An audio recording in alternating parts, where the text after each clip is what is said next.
시편 62편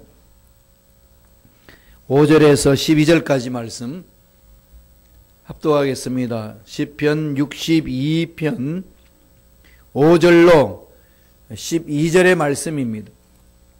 다같이 한 목소리로 합독하시겠습니다. 나의 영혼아 잠잠히 하나님만 바라라. 무릇 나의 소망이 그로부터 나오는도다. 오직 그만이 나의 반석이시요 나의 구원이시요 나의 요새이시니 내가 흔들리지 아니하리로다. 나의 구원과 영광이 하나님께 있으며 내 힘의 반석과 피난처도 하나님께 있도다. 백성들아 시시로 그를 의지하고 그의 앞에 마음을 도하라. 하나님은 우리의 피난처시로다. 아 슬프도다. 사람은 입김이며 인생도 속임수이니 저울에 달면 그들은 입김보다 가벼우리로다. 포악을 의지하지 말며 탈취한 것으로 허망하여 지지 말며 재물이 늘어도 거기에 마음을 두지 말지어다. 하나님이 한두 번 하신 말씀을 내가 들었나니 권능은 하나님께 속하였다 하셨도다. 주여 인자함은 주께 속하오니 주께서 각 사람이 행한 대로 갚으심이니이다. 아멘. 이 말씀으로 잠잠히 하나님만 바라라. 잠잠히 하나님만 바라라는 제목으로 은혜 말씀을 나누겠습니다. 미국에 아주 유명한 크리스찬 영성 작가가 있습니다. 필립 얀시라는 분이 계셔요. 필립 얀시. 여러분 서점 가서 필립 얀시라는 분이 쓴 책이 있으면요, 어떤 책 사서 읽으셔도 손해보지 않을 겁니다. 필립 얀시. 이분이 하나님 당신께 실망했습니다 라는 제목의 책이 있습니다. 이 책 제목만 해도 뭔가 마음이 끌리나요? 한두 번 실망해보지 않으신 분이 없으시죠? 왜 실망할까요? 내가 원하는 대로 하나님 안 해주시니까. 여기서 실망이 많이 있지 않습니까? 이 책을 보면은요, 예를 들어서 설명을 하는데 리처드라는 사람이 이야기를 합니다. 리처드라는 사람은 여기 우리 시카고에서 얼마 떨어져 있지 않은 위튼 칼리지 있지 않습니까? 위튼 칼리지에서 공부를 했습니다. 원래 일반 대학교 다녔는데 위튼 칼리지 이제 신학부에 들어가서 하나님과 더 깊은 교제를 하기 위해서 신을 알기 위해서 공부하러 이제 들어갔습니다. 졸업하거나 책을 썼어요. 욥에 대한 글입니다. 욥. 고난 중에서 승리한 욥 이야기가 있지 않습니까? 거기에 대해서 글을 쓰고 나서 필립 얀시한테 위튼 칼리지 졸업한 리차드 분이 편지를 썼습니다. 자기가 욥에 대한 글을 썼는데 책을 발간하려고 하는데 읽어보시고 좀 평가를 해주시고 추천서를 좀 써달라고. 그래서 읽어보니까 필립 얀시 읽어보니까 책이 괜찮아요. 출판하라고. 참 좋다고. 그렇게 하고 나서 출판을 준비하면서 6개월이 지났습니다. 근데 어느 날 리처드라는 분에게 전화가 왔습니다. 내용이 뭔가 하면은 더 이상 하나님을 믿지 않고 하나님을 정오한다고. 출판을 중지하겠다고. 그래서 추천서 주신 거 취소하시면 좋겠다고. 얼마나 황당했겠어요. 필립 얀시가 황당해서 왜 그러냐고 물어봤더니 자기가 일반 대학에서 예수를 믿게 됐는데 예수를 믿게 된 동기는 자신의 부모님이 이혼을 해서 합쳐지기를 원했대요. 근데 간절히 기도하면 응답해 주실 줄로 믿고 기도를 했는데 그렇지 못했습니다. 그래서 이게 나의 믿음이 약해서 그렇구나. 더 믿음을 갖기 위해서 더 깊이 기도하기 위해서 위튼 칼리지 신학부를 들어갔다는 거예요. 그런데 원하는 대로 되지 않았습니다. 그런 중에 사귀는 여인이 있었는데 이 여인과 이제 미래를 약속하고 사귀었는데 대학 졸업하고 나서도 이제 직장을 못 얻습니다. 결국은 어려운 상황에 처해지니까 두 사람이 결별을 선언합니다. 그거로도 계속 교회를 다녔지만 원하는 대로 일이 되어지지 않고 어렵습니다. 그래서 이제 의문을 가져요. 왜 하나님은 나에게 이런 실망을 시키나? 자꾸 이젠 그 리처드 마음벽에는 불신의 벽이 생기기 시작했습니다. 결국 하나님에 대한 믿음을 포기하기로 결정하고 성경책과 신앙서적들을 다 불태워버렸다는 겁니다. 그러나 출판하기로 했던 그 원고도 그냥 중간에 그만두고 없애버렸다고. 그러면서 필립 얀시에게 이런 말을 했습니다. 하나님은 이 세상에 없는 것 같습니다. 하나님은 정말 불공평하시네요. 숨어 계시고 침묵하고 계시는 것 같습니다. 꼭 자기 자신은 어떤 여인에 대해서 너무 사랑했던 그 마음, 연애하는 마음이 있었는데 그로부터 버림받은 느낌, 너무 사랑했던 님으로부터 버림받은 느낌, 전능하신 하나님이라고 그러는데 전혀 자기를 도와주지 아니하고 그냥 바라보고만 있는 느낌. 이래서 더 이상 믿을 필요가 없는 것 같다고. 이걸 포기했다는 얘기입니다. 물론 극단적인 얘기예요. 필립 얀시가 그리스도인들이 하나님을 향하여 기도하면서 찾아오는 실망감에 대해서 이런 극단적인, 실질적인 있었던 얘기를 이렇게 예로 들어서 그 글 속에 남겨놓습니다. 질문하는 거죠. 여러분은 어떠시냐고. 여러분 이 이야기를 들으면서 어떤 마음이 드시나요? 공감하시는 분도 있죠? 나도 그랬는데. 저도 그랬어요. 공감이 돼요. 왜 이러지 하나님? 신앙생활 하다 보면은 이런 일이 가끔 일어나지 않으신가요? 신학을 저도 한지 37년째라고 그랬지 않습니까? 38년째. 2018이니까. 81년도부터 시작했어요.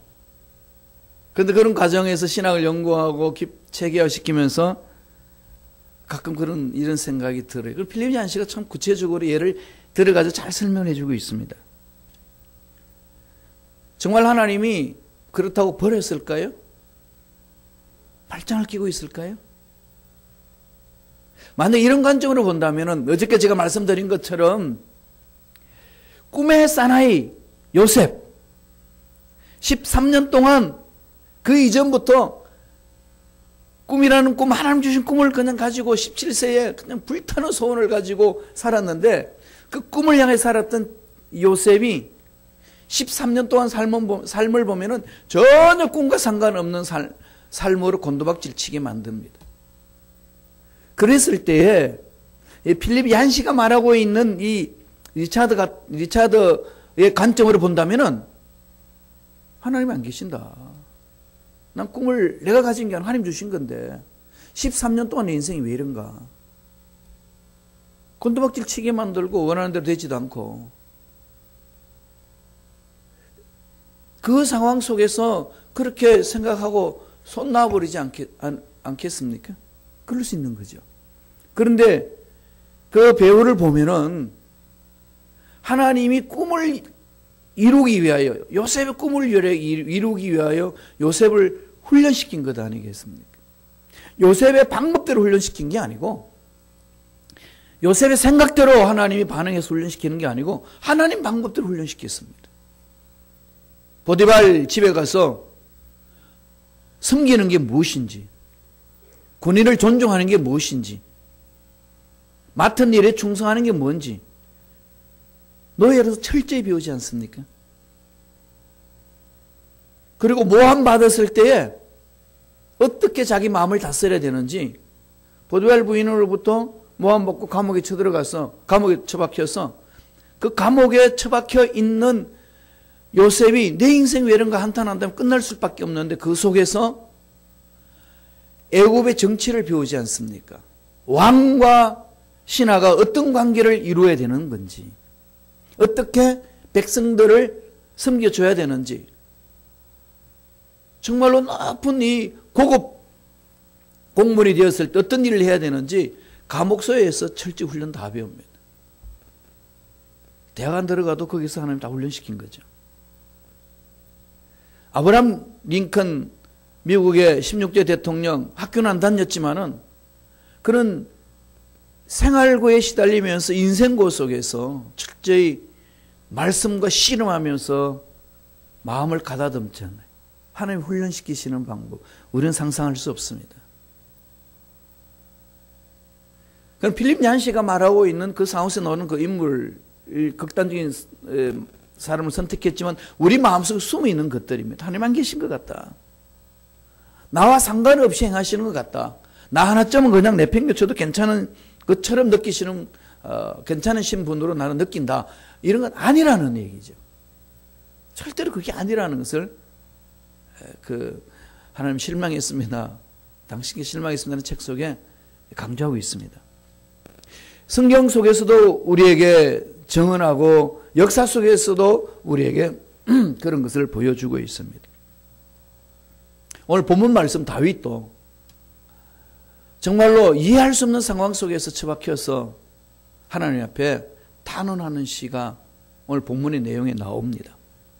고난 중에 정말로 외톨이 같은 상황 속에 버림을 받았던 같은 버림받은 것처럼 느끼는 상황 속에 이렇게 끝나는구나, 더 이상 안 펼쳐지는구나 느껴지는 상황 속에 어떻게 해야 되는지를 다윗은 자기 신앙 경험을 통해서 시로 엎조리고 있습니다. 어떻게 하라고 권면하나요? 세 가지로 말합니다. 첫째로, 어떤 상황에도 흔들리지 말라.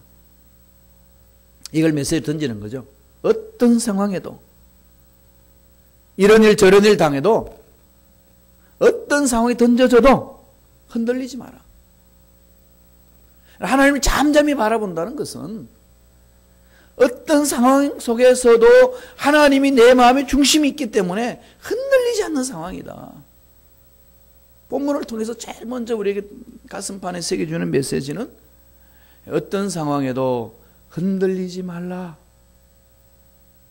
그걸 지금 우리에게 말하고 있습니다. 말씀을 볼까요? 시편 62편 5절 6절입니다. 다 같이 천천히 한 목소리 읽겠습니다. 나의 영혼아 잠잠히 하나님만 바라라. 물은 나의 소망이 그로부터 나오는도다. 오직 그만이 나의 반석이시요 나의 구원이시요 나의 요새이시니 내가 흔들리지 아니하리로다. 나의 영혼아 잠잠히 하나님만 바라라. 이게 문제 속에서 이르기가 어렵지 않나요? 하나님만 바라겠습니다. 그러면 자기가 뭐 하죠, 막, 그죠? 하나님이 지시 내리기도 전에 안 하면 꼭 망할 것 같으니까. 이거라도 해야지 뭐 되지 않겠냐. 하나님을 바란다고 해놓고 하나님의 관계 신뢰 자기 스스로 다 깨트려버리고 인간적인 방법을 막 찾아나갑니다. 이게 우리 연약한 모습이죠. 이 말씀은요 1절 2절에 똑같은 말을 하고 있습니다. 하나님께 기도하는 내용이죠. 나의 영혼이 잠잠히 하나님만 바라며 구원이 거기에서 나온다. 이렇게 하다가 5절에 넘어가서는 명령체로 자기 자신에게 명령조로 말합니다. 나의 영혼아 잠잠히 하나님만 바라라. 어려운 상황에 처해 있는 다윗이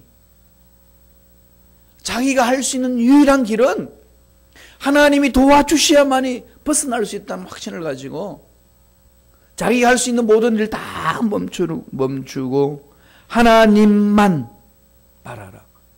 하나님만이라고 합니다. 이건 하나님 위에는 아무것도 없다는 거죠.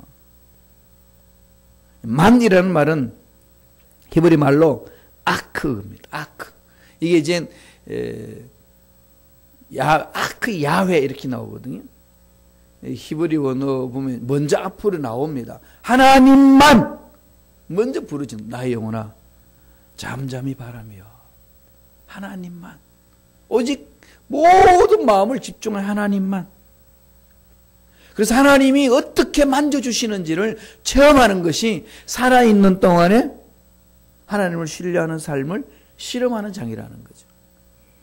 하나님 말씀에 기록된 것이 그대로 이루어지는지 이루어지지 않는지 내 일상생활 속에서 실험하는 것이 시험이 아니고 실험해보는 것이, 시도해보는 것이 우리 신앙생활 아니겠습니까? 그죠? 그래서 하나님께 시도해봤다. trial. 그 다음에 approve. TA. 무디 목사님의 성경책은 늘 그게 기록됐대요. 시도해봤더니 증명됐다. 시도해봤더니 증명됐다. 이게 우리 신앙생활 속에서 꼭 필요한 부분이죠. 말씀은 죽은 말씀이 아니고 살아있다는 거죠. 하나님은 살아계신 분입니다. 내가 생각해서는 다 끝난 것 같은 상황이라 할지라도 하나님만 바라보고 나아가는 자, 하나님은 그 믿음 보시고 내 믿음대로 될지어다. 증명됐음. 이렇게 확인하는 거 아니겠습니까? 도전하는 거죠. 제자들이 주님이 야 바다 건너러 가자. 갈릴리 호수 건너가자 하면서 이렇게 보냈습니다. 그런데 그냥 풍랑이 일어나가지고 막 밤새도록 그냥 벗어날 몸부림쳐도 뺑뺑 돌고 있습니다. 소용돌이 치는 것처럼. 그래서 새벽 이젠 가장 깊은 밤 동이 톨 그쯤에 예수님 물리로 걸어옵니다. 그러면서 그들을 건져내면서 하시는 말씀이 있습니다. 믿음이 작은 자여 왜 의심하였느냐. 결국은 하나님의 기적을 체험하지 못하는 것은 관계 문제라는 거죠. 하나님과 의심. 하나님만 바라겠습니다 해놔놓고 내 방법 다 찾지 않습니까? 이게 연약함입니다. 그리고 하나님이 살아계신다면 왜 이런 일이 있습니까? 이런 이율배반적인 그 신앙생활이 저와 여러분 속에 있다는 거죠. 그것을 아주 날카롭게 필립 얀시가 지적해서 책을 써서 우리에게 말하고 있습니다. 하나님 말씀 오늘 다윗을 통해서 보여주지 않습니까? 그 심리학 용어 중에 플라시보라는 효과가 있습니다. 플라시보 효과. 플라시보라는 말은 가짜 약이에요. 그냥 원기소인데 비타민 C 같은 원기소인데 배가 막 아파요. 배가 막 아파서 막 죽으려고 그러는데 이 약은 배 아프는데 그대로 말 듣는 약이야. 적효야. 그리고 의사가 그걸 주면은 환자가 그것을 그대로 믿고 받아 먹으면은 그냥 먹고는 하는데요. 그 비타민 C 같은 원기소 같은 그런 건데 비타민인데 배가 깨끗하게 낫는 역사. 이건 여러분 많이 경험해 본 적 있지 않습니까? 이걸 가지고 플라시보 효과라고 그럽니다. 의사에 대한 신뢰감으로 의사가 하는 말을 확신히 믿고 기대치를 가지면은 전혀 다른 약인데도 내 몸속에 효과가 있다는 겁니다. 요새는요, 믿음을 통한 치료 요법이 개발되고 있습니다. 칼 사이먼트라는 박사가 그런 것을 개발했어요. 그래서 사이먼턴 프로그램이라는 겁니다. 이게 뭔가 하면은 몸속의 암세포들이 어떻게 성장하지 않고 죽어가도록 만드느냐. 이런 것을 개발한 요법, 명상요법이라고 그래요. 몸을 편안하게 이완시켜 주면은 내 몸속에 있는 암세포는 죽어간다는 상상을 하는 거죠. 머릿속에. 마음을 편안하게 하고 내 몸속에 있는 암세포들은 죽어간다. 근데 그렇게 상상하고 쭉 마음을 다스리면요. 정말로 암세포들이 줄어든대요. 이게 사이먼터 프로그램이라고 그럽니다. 지금 이건 독일과 스위스, 이태리, 일본 등에서 도입해가지고요. 이 프로그램을 시행하고 있다고 그럽니다. 엄청난 효과가 있다는 거죠. 이건 성경에서 말하고 있잖아요. 내 믿음대로 될지어다. 이 말씀이잖아요. 암세포는 지금 내 몸에서 사라지고 있다. 주님은 피 묻은 손으로 안수하여 주심으로 낫게 해주신다. 채찍에 맞음으로 나음을 입었다. 그걸 머릿속에 상상하는 거죠. 피 묻은 손으로 주님 만져주셔서 내 암세포가 사라지고 있구나. 사라진다는 겁니다.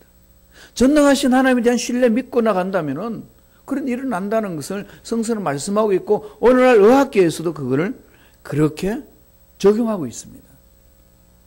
그러니까 지금 이것을 우리 삶에 적용해야 되지 않겠습니까? 내 삶이 어렵고 힘들면은 예수 십자가 안에서 모든 주님은 질병과 고통, 저주를 짊어지고 가셨다. 내 물질 상황 속에서 쪼들림은 주님이 다 가지고 가셨다. 풍성함이 있다. 상상하는 거지. 나의 육체는 강건해진다. 자꾸 상상하는 거야. 주님과 함께. 그 역사는 우리가 스스로 상상하는 게 아니라 주님 십자가 안에서 능력을 믿고 가는 자이기 때문에 나타난다는 겁니다. 흔들리지 않는 거죠. 하나님만. 이게 바로 하나님의 신뢰 아니겠습니까? 두 번째 다윗은 이렇게 권면합니다. 하나님 앞에 마음을 토해내라.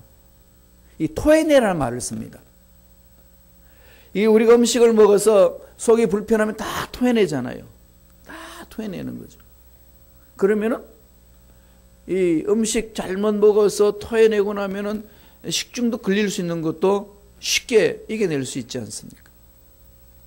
마음이 병드는 거는, 마음에 병드는 잘못된 것들이 들어가 있으니까 자꾸 마음을 병들게 하는 거죠. 그러니까 마음을 병들게 하는 그걸 토해내야 돼요. 잘못된 음식이 위 속에 들어가 있는 그대로 안고 있으면은 위가 망가지잖아요. 그때는 싹 세척해버리고, 위를 세척해버리면 되잖아요. 토해내면 되거든요. 쉽게 이겨낼 수 있듯이 우리 마음에 병들게 하는 요소들을 토해내라는 거죠. 어떻게 해요? 오늘 8절에서 다윗이 이렇게 권면합니다. 시로 엎조리고 있어요. 다 같이 읽어보겠습니다. 백성들아 시시로 그를 의지하고 그의 앞에 마음을 토하라. 하나님은 우리의 피난처시로다. 마음을 토하는 거죠. 답답한 마음, 하나님 앞에 실망한 마음, 하나님은 나를 언제까지 이렇게 실망시키렵니까? 토해내는 다윗이 기도하는 내용 보면은 자기 원수들에 대해서 어떻게 합니까? 주여, 그 원수들을 축복하여 주옵소서. 처음부터 그렇게 하지 않습니다. 어떻게 하죠? 주여, 그 원수 밥 먹는 거 밥그릇 뺏어 주시고, 길 가다가 넘어져서 뒤통수 깨지게 하시고, 가다가 구름통에 빠지게 하소서. 이거 얼마나 구체적으로 기도합니까? 속에 그냥 부글부글 끓는 그걸 안고 있지 않습니다. 하나님 앞에 다 토해내죠. 사람 앞에 가서 토해내지 않습니다. 여러분, 심리 상담 받아도 어느 정도는 물론 그게 회복될 수 있지만 근본적으로 치유 안 됩니다. 아시지 않습니까? 술 마시고 사람들하고 이런 얘기 저런 얘기해서 속이 시원하다고 지금 정말 시원하진 않아요. 아직까지 남아있는 게 있잖아요. 남몰래 눈물 흘리는 그 부분이 남아있거든요. 해결 안 됩니다. 왜요? 인간의 힘은 안 되기 때문에 그렇습니다. 하나님 만나야 되거든요. 하나님 앞에 나와서 내 마음을 그대로 토해내야 됩니다. 오늘 그래서 다윗이 너무 억울하고 힘들고 압살롬한테 이 배반을 당하고 부하한테 배반을 당해가지고 쫓겨서 광야로 몰려서 혼자 있는 듯한 고통 속에 있을 때에 얼마나 속이 부글부글 끓겠어요. 생각만 해도 막 속이 뒤집어지지 않겠습니까? 안고 있지 말라는 거죠. 그걸 하나님 앞에 토하라는 거죠.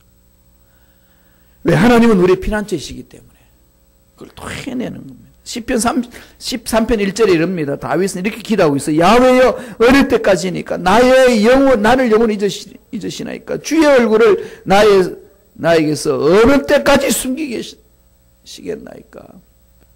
하나님에 대한 실망조, 하나님에 대한 이 안타까움을 다 토해내잖아요. 그런 어린아이들이 엄마 아빠한테 가지고 왜 그랬어? 그러면서 막 칭얼대면서 속에 있는 걸 막 울면서 부모님 토해내는 것처럼 그렇게 하라는 거예요. 이건 불경건한 게 아닙니다. 자기를 속이지 말라는 거죠. 시편 35편 17절에는 주여 어느 때까지 간망하시려 하나이까? 내 영혼을 저 멸망장에서 구원하시며 유일한 것을 사자들에게서 건지소서. 하나님 앞에 나오고 힘든 마음을 다 쏟아냅니다. 그럼 기도할 때요, 울고 싶을 때는 우시고요, 통곡하고 싶을 때는 통곡하세요. 그래서 여러분 기도할 때요, 막 울고 통곡하는데 막 시끄럽다 그러지 마세요. 어디 가서 통곡하겠어요? 여기 로렌스 거리 앞에 가서 통곡하겠어요? 노인복지센터 가서 통곡하겠어요? 그냥 교회에 왔어요. 여러분 통곡하고 싶으면요, 제일 앞자리에 오세요. 사람들 안 들리는 소리 막 구석에 처박혀가지고 뭐 부러지는 거죠. 내 마음을 토해내는 겁니다. 하나님 앞에. 우리 신앙생활에 있어서 하나님만 바라보는 자세가 그런 자세예요. 그냥 감홍시가 떨어지겠지 하고 감나무 밑에 가서 입 벌리고 있는 모습이 아니고 그냥 하나님 앞에 토해내고 하나님만 바랍니다. 하나님 의지하는 그 자세를 말하는 거죠. 마지막 세 번째, 어떻게 하라는 거죠? 예, 권능의 하나님만을 의지하라. 하나님은 권세가 있고 능력이 있으시다. 죽은 자도 살리시고 없는 것도 있게 하신다. 믿습니까? 그러면 못 토해낼 게 뭐가 있고 하나님 빠르지 못할 일이 뭐가 있겠습니까? 이게 우리 신앙생활에 기본적으로 깊이 박혀 있어야 되는 거죠. 시편 62편 9절입니다. 한번 읽어볼까요? 다 같이 한 목소리 읽습니다.